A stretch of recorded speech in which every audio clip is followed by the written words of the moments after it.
Okay. Uh, I'm Angela Lee. I'm part of the education program at Esri, part of the group that does outreach to and supports educational institutions of all kinds. And I've been working particularly with libraries most of my time at Esri. I worked in the MAP library at the University of Minnesota as a grad student. So I'm not a formally a librarian, but I have a little bit of experience working in libraries. And so some of my comments will reinforce what Dave had said earlier. Actually, I think they'll reinforce everything that was said earlier. So thinking about what are some of the changes sort of in scholarship generally, in society generally, that have supported a geographic approach to scholarship, it is really things like open data, the decisions by the federal government to make so much data easily available have really fueled the GIS industry, and libraries as the curators, the stewards of those data, then became a natural place for geographic scholarship to happen. I also think the shift in thinking from thinking about maps to thinking about spatial data was significant. You know, a map is static. A map tells you one thing and that's it. Whereas spatial data can be manipulated and can be analyzed different ways.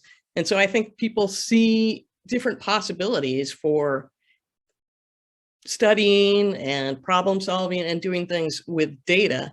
And I think that is part of a larger trend that happened in libraries, the increase in data services and subscriptions to data just really, I think, has changed, you know, how libraries see their own role and how people have seen the possibilities for applying geographic methods to all different sorts of research questions. One thing I think is significant about GIS particularly is this idea of layers. So again, a map, you just see the gestalt, right? You see the whole thing and try to make some sense of it. But with GIS, you can remove and add different pieces of information. So this metaphor of layers and being able to overlay one type of information on another type and then look at the relationships between those things, I think that has really promoted the value of looking at geography or looking at location and the effect that location has on different things. And then finally, you know, geography has always been taking a holistic look at the world. And I think in academia generally, over the last 20, 30 years, there has been more interest in taking multidisciplinary or interdisciplinary approaches.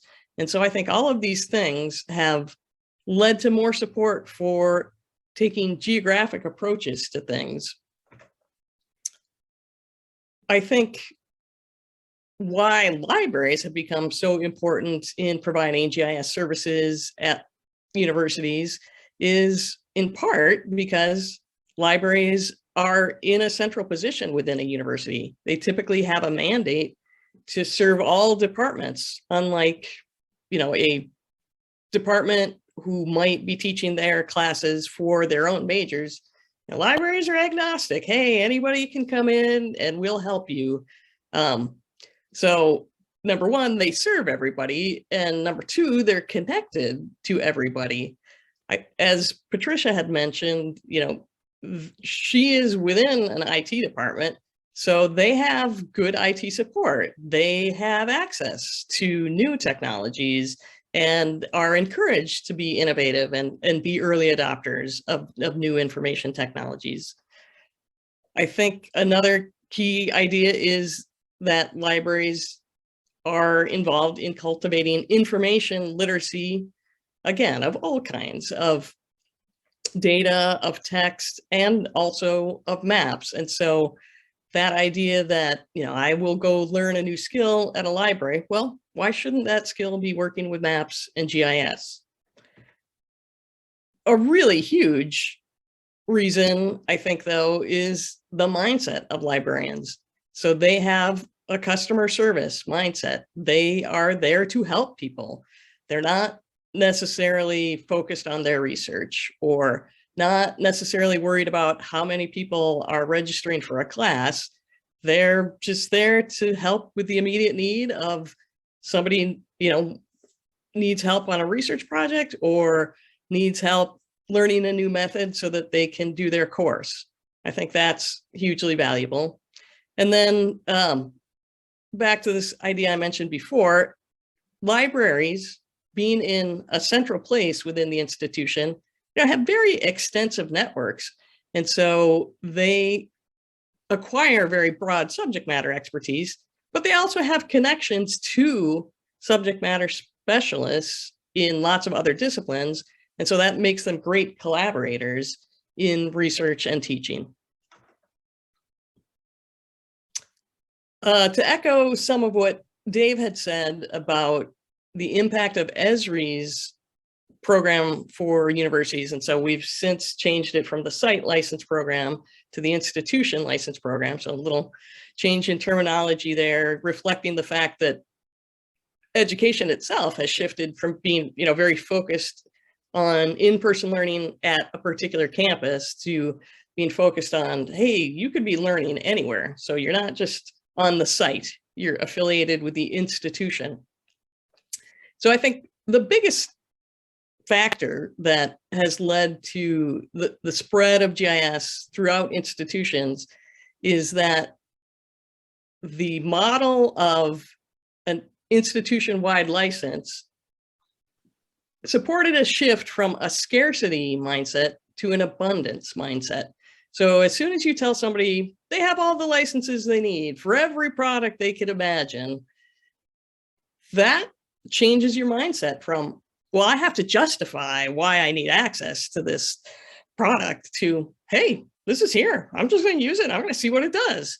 And that really encourages experimentation and innovation. And I think it just makes people in other disciplines maybe a little jealous. Like, what is that? Maybe I should be using that. And so I think that, number one, just reduce the barriers to entry, because you no longer had to justify why you needed this specialized software, and also made it okay to ask for something without knowing exactly what you were going to do with it. It's there, so I'm going to play with it. Also, having sort of that centralized purchase and management of the software creates economies of scale that just save time and money, basically. And so that frees up resources for other things. If you can just set up single sign-on so that everyone can just log in to WebGIS, then that saves a lot of time for somebody issuing license codes. And so that time saved can then be used for consultations or offering workshops or doing higher value tasks. And then a third thing, our license includes access to our library of web courses and other e-learning resources. And so that enables self-service learning. And again, that just makes things more available to people, whether they're taking a formal course or not. Again, maybe saves time. Somebody doesn't need to teach, the basics over and over again. People can learn some of those very basic things on their own, and that frees up time for people to teach more advanced or more innovative techniques. So those are my thoughts about, the benefits of having libraries be involved, the impact that some of the changes have made. And so now we can take the rest of the time for discussion. So I will double check to see if anybody in the audience has entered anything into the chat. I don't see anything, but please, audience members, feel free to ask questions. And then I think we can just have a discussion amongst the group of us, because it's a small group. Great. Thank you. Thank all of you. I think that came together very well. Actually, we might ask Alan whether he had any comments. Sure.